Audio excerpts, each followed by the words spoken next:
በኢትዮጵያ ኦርቶዶክስ ተዋሕዶ ቤተክርስቲያን አስተምህሮ መሰረት ቅዱስ ፋኑኤል ከሰባቱ ሊቃነ መላእክት አንዱ ሲሆን የስሙም ትርጓሜ የእግዚአብሔር ፊት ማለት ነው።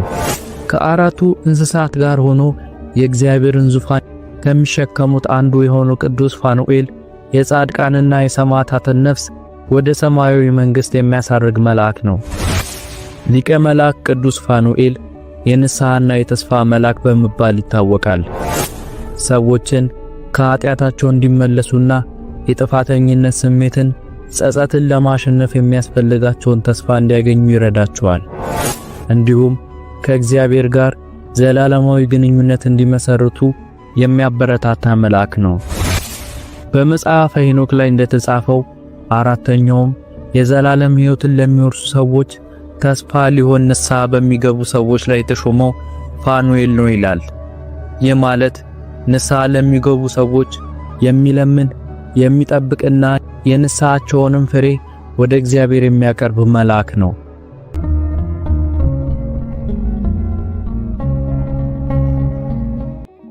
በስመ አብ ወወልድ ወመንፈስ ቅዱስ አሃዱ አምላክ አሜን። ሊቀ መልአክ ቅዱስ ፋኑኤል። ይህ መልአክ ጌታችንና መድኃኒታችን ኢየሱስ ክርስቶስ በዮርዳኖስ ወንዝ በዮሐንስ እጅ ሲጠመቅ ከሰማይ አብ የምወደው ልጄ ይህ ነው ብሎ ሲመሰክር፣ መንፈስ ቅዱስም በርግብ አምሳል ሲወርድ በዚያ ታላቅ ምስጢር ከተገኙት መላእክት መካከል ቅዱስ ፋኑኤል አንዱ ነው። ሊቀ መላእክት ቅዱስ ፋኑኤል ለጻድቃን መጠጊያ፣ ንስሐ ለሚገቡ ሰዎች ደግሞ ጠባቂና አማላጅ የሆነ ታላቅ መልአክ ነው። ሥራው እግዚአብሔር በሰዎች ሕይወት ውስጥ ያለውን ድንቅ ዕቅድ የሚያሳይ መልአክ ነው። ቀደምት አባቶቻችን በቅዱሳት መጻሕፍት ላይ እንደገለጹት መላእክት የእግዚአብሔር መልእክተኞች ብቻ ሳይሆኑ የእኛም ጠባቂዎችና ረዳቶቻችን ናቸው። ከነዚህ ረዳቶቻችንና ጠባቂዎቻችን አንዱ ቅዱስ ፋኑኤል ነው። ቅዱስ ፋኑኤል በሰማይ የእግዚአብሔርን ዙፋን ከሚሸከሙ አራቱ እንስሳና 24ቱ ካህናተ ሰማይ ጋር በመሆን ዘወትር እግዚአብሔርን ያመሰግናል። ይህ ምስጋና በየሰዓቱ ሳይቋረጥ የሚፈጸም ታላቅ ምስጋና ነው። የቤተክርስቲያን ሊቃውንት እንደሚያስተምሩን በምድር ላይ የሚቀርበው ቅዳሴና ምስጋና የሰማያዊው ቅዳሴና ምስጋና ምሳሌ ነው። ድርሳነ ፋኑኤል ላይ እንደተጻፈው ሊቀ መላእክት ቅዱስ ፋኑኤል ሰዳዲ ሰይጣናት ወመድፈና አጋንንት እያለ ይጠራዋል።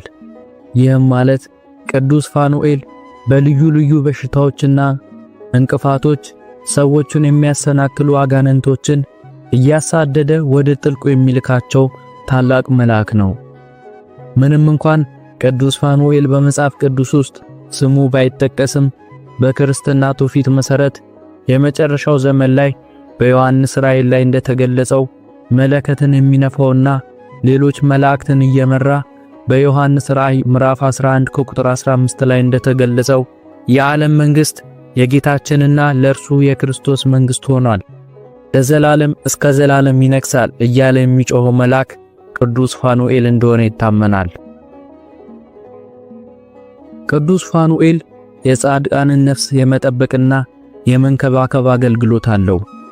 በተለይም የሰው ነፍስ ከስጋው ስትለይ ክፉ መናፍስትና አጋንንት ያን ነፍስ ለመያዝ በሚጣደፉበት ጊዜ ቅዱስ ፋኑኤል መጥቶ ነፍሷን ከነሱ እየተከላከለ ወደ እግዚአብሔር ምሕረት ያቀርባታል። የሰማዕታትንም ደምና የመልካም ሥራቸው ፍሬ የሆነውን በመሰብሰብ ለክብራቸው ምስክር ይሆንላቸዋል። ቅዱስ እስጢፋኖስ በድንጋይ ተወግሮ ሰማዕትነትን ሲቀበል ከመሞቱ በፊት ሰማያት ተከፍተው የእግዚአብሔርን ልጅ በቀኙ ቆሞ ያለው ብሎ ተናግሯል። በዚህ ጊዜ የእስጢፋኖስን ነፍስ ለመቀበል ከመጡት መላእክት መካከል አንዱ ቅዱስ ፋኑኤል ነው። ይህ ታሪክ ቅዱስ ፋኑኤል ከሰማዕታትና ከጻድቃን ነፍሳት ጋር ያለውን ልዩ ግንኙነት ያሳያል። ከአራቱ እንስሳት ጋር ሆኖ የእግዚአብሔርን ዙፋን ከሚሸከሙት አንዱ የሆነው ቅዱስ ፋኑኤል የጻድቃንና የሰማዕታትን ነፍስ ወደ ሰማያዊ መንግሥት የሚያሳርግ መልአክ ነው። በገድላትና በድርሳናት ላይ ብዙ ጻድቃንና ሰማዕታት በመጨረሻ ሰዓታቸው ቅዱስ ፋኑኤልንና ሌሎች መላእክትን እንዳዩ ተመዝግቧል። በታሪክ እንደሚገለጸው አዳምና ሔዋን ከገነት በተባረሩ ጊዜ በከፍተኛ ሐዘን ውስጥ ነበሩ። በሐዘናቸውም የተነሳ መሬት ላይ ተደፍተው ያለቅሱ ነበር። በዚህ ጊዜ ሊቀ መላእክት ቅዱስ ፋኑኤል ተልኮ የእነርሱን እንባ በብርሃን ጽዋ ተቀብሏል። ይህ ታሪክ ቅዱስ ፋኑኤል የሐዘንና የንስሐ እንባዎችን የመቀበልና ወደ እግዚአብሔር የማቅረብ ልዩ ሥልጣን እንዳለው ያሳያል። ቅዱስ ፋኑኤል በሰማይ የእግዚአብሔርን ዙፋን የሚጠብቁ መላእክት ቡድን መሪ እንደሆነ ይታመናል።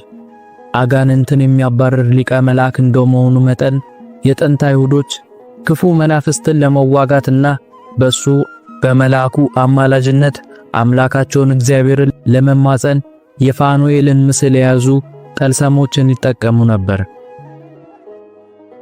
የክርስትና ትውፊቶች ደግሞ ፋኑኤል በመጨረሻው አርማጌዶን በሚባለው ጦርነት የክርስቶስ ተቃዋሚ የሆነውን ከበልኤል ጋር በመዋጋት በኢየሱስ ክርስቶስ ኃይል ድል እንደሚያደርግ ይነገራል። የቅዱስ ፋኑኤል ስዕል አይኖቹ ያተኩሩ ተደርገው ይሳላሉ። ይህ ደግሞ የእግዚአብሔርን ዙፋን ከመጠበቅ በተጨማሪ ከኃጢአተኛነት ወደ እግዚአብሔር የሚመለሱ ሰዎችን እንደሚጠብቅና እንደሚመለከት ያሳያል። የሚሳልበት የብርሃን ቀለሙም ሰማያዊ ቀለም ነው። ሊቀ መላእክት ቅዱስ ፋኑኤል በሁለተኛ ነገሥት ምዕራፍ 6 ቁጥር 14 ላይ እንደተጻፈው የሶርያው ንጉሥ ወልደ አዴር እስራኤልን በኃይል በወረረ ጊዜ ኤልሳዕንም ሆነ የእስራኤልን ልጆች ለማዳን ሊቀ መላእክት ቅዱስ ፋኑኤል ሰራዊቱን አስከትሎ በከተማዋ ሰፍሯል። ከዛም የጠላትን ሰራዊት ዓይን አጠፋ። ለኤልሳዕም ሆነ ለእስራኤል ልጆች የድል ካባ በአንድ ምሽት አለበሳቸው፣ ከዓይኖቻቸውም ተሰወረ። በተጨማሪም በአንደኛ ነገሥት ምዕራፍ 19 ቁጥር 5 ላይ እንደተጻፈው ነብዩ ኤልሳዕ ከንግሥት ኤልዛቤል ፊት በሸሸ ጊዜ በበረሃ ውስጥ እግዚአብሔር በሞት እንዲወስደው እየለመነ በተኛ ጊዜ አንድ መልአክ ቀስቅሶ ተነሳ ብላ ይለዋል። ይህ መልአክ ቅዱስ ፋኑኤል ነው። ኤልሳዕም ከአጠገቡ የተቀመጠውን የእንጎቻ እንጀራና ውሃ ጠጥቶ በዚያ ምድር ለ40 ቀንና ለ40 ሌሊት ተጉዟል። የጥፋት ውሃ ከመምጣቱ በፊት እግዚአብሔር በሰው ልጆች ክፋት ምክንያት ምድርን ለማጥፋት ሲወስን ጻድቁ ኖህ የእግዚአብሔርን ምሕረት ለማግኘት ይማልድ ነበር። በዚህ ጊዜ የኖህን ጸሎትና ምልጃ ወደ እግዚአብሔር ዙፋን ያቀረበው ሊቀ መላእኩ ቅዱስ ፋኑኤል ነው። በልመናውም ምክንያት እግዚአብሔር ለኖህና ለቤተሰቦቹ መዳን የሚሆነውን መርከብን እንዲሰራ አዞት ነበር። የቅዱስ ፋኑኤል በተለየ ሁኔታ በቤተ ክርስቲያናችን የሚነሳው ታሪክ እመቤታችን ቅድስት ድንግል ማርያምን መመገቡ ነው። ታሪኩም እንዲህ ነው። የእመቤታችን ቅድስት ድንግል ማርያም እናትና አባት ቅድስት ሐናና ቅዱስ ኢያቄም እግዚአብሔር አምላክን ልጅ ይሰጣቸው ዘንድ ዘወትር ይማጸኑ ነበር። ስዕለትንም ተስለው ነበር። ስዕለታቸውም ይህን ይመስላል። ወንድ ልጅን ብንወልድ እርሱ መጥቶ ወርዶ ያበላናል አንልም፣ ያንተን ቤት ያገለግላል። ሴትም ብትሆን ጋግራ ታብላን፣ ፈትላ ታልብሰን አንልም። ሐርና ወርቅን እየፈተለች መሶብ ወርቅ እየሰፋች ቤተ መቅደስን ታገለግላለች እንጂ ብለው ለልዑል እግዚአብሔር ተሳሉ። ለአብርሃምና ለሳራ ይስሐቅን፣ ለካህኑ ዘካርያስና ለቅድስት ኤልሳቤጥ መጥምቁ ዮሐንስን፣ ለሕልቅናና ለሐና ነብዩ ሳሙኤልን የሰጠ አምላክ ዛሬም የእነዚህን ቅዱሳን እንባቸውንና ልመናቸውን ሰምቶ እመቤታችን ቅድስት ድንግል ማርያምን ሰጣቸው። እናታችን ቅድስት ድንግል ማርያም በእናትና በአባቷ ቤት እስከ 3 ዓመት ድረስ ከቆየች በኋላ በስዕለታቸው መሰረት ለእግዚአብሔር ቤተ መቅደስ አገልጋይ ትሆን ዘንድ ይዟት ወደ ቤተ መቅደስ ሄዱ። ቤተ መቅደስ ከደረሱ በኋላ ስዕለታቸውን ይፈጽሙ ዘንድ ስዕለታቸው የሆነችውን እመብርሃንን ለሊቀ ካህኑ ለዘካርያስ በሰጡት ወቅት ሊቀ ካህኑና ሌሎች የቤተ መቅደስ አገልጋዮች የምግቧን ነገር እንዴት ሊሆን ነው ብለው እጅግ ተጨንቀው ነበር። በዚህ ወቅት ከሰባቱ ሊቃነ መላእክት አንዱ የሆነው ቅዱስ ፋኑኤል ሰማያዊ ጽዋና ሰማያዊ ህብስት ይዞ ረቦ ታየ። ሊቀ ካህኑ ዘካርያስ ለኔ የመጣ ነው ብሎ ወደ መልአኩ ጠጋ ሲል ያኔ ቅዱስ ፋኑኤል ወደ ላይ ከፍ አለ።